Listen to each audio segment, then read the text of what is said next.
وعلیکم السلام ورحمۃ اللہ وبرکاتہ۔ الحمد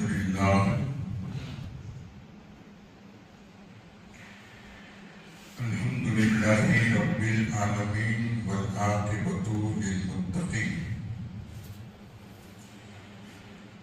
والصلاة والسلام علی رسولہ الانبیاء والمرسلین اما بعد فقد قال اللہ تعالی ان اللہ وملائکتہ یصلون علی النبی یا ایھا الذین آمنوا صلوا علیہ وسلموا تسلیما وشفیعنا وحبیبنا وطبیب قلوبنا وغیثنا ومغیثنا ووکیلنا مولانا محمد صلی اللہ علیہ وسلم صلاۃ والسلام علیک یا رسول اللہ صلی اللہ علیہ وسلم۔ صدق اللہ العظیم وبلغنا رسولہ النبی الامین المختار الکریم ونحن علی ذلک لمن الشاہدین والشاکرین والحمد للہ رب العالمین۔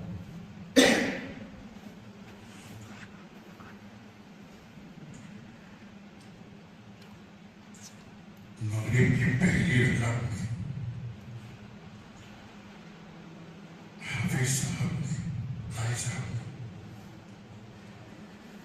جو تلاوت فرمائی آنکھیں اشک پر ہو گئی۔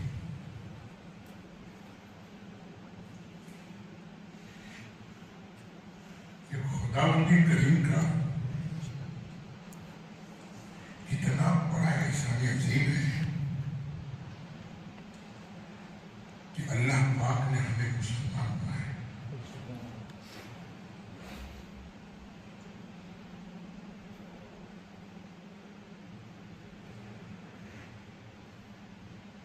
اگر ہم مسلمان نہ ہوتے پتہ نہیں کیا سے کیا ہوتے، کہاں کہاں ہوتے، کیا کرتے۔ خیر زندگی تو جیسے ویسے بھی نکل جاتی ہے،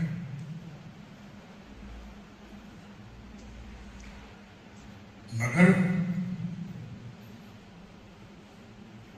لعنت اللہ والملائکۃ والناس اجمعین خالدین فیہا جو آپ نے تلاوت فرمائی،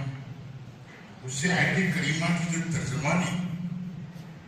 جب اس ترجمہ کے اوپر ذہن گیا، واقعی خدا کا شکر ادا کیا۔ لا يخفف عنهم العذاب ولا هم ينذرون۔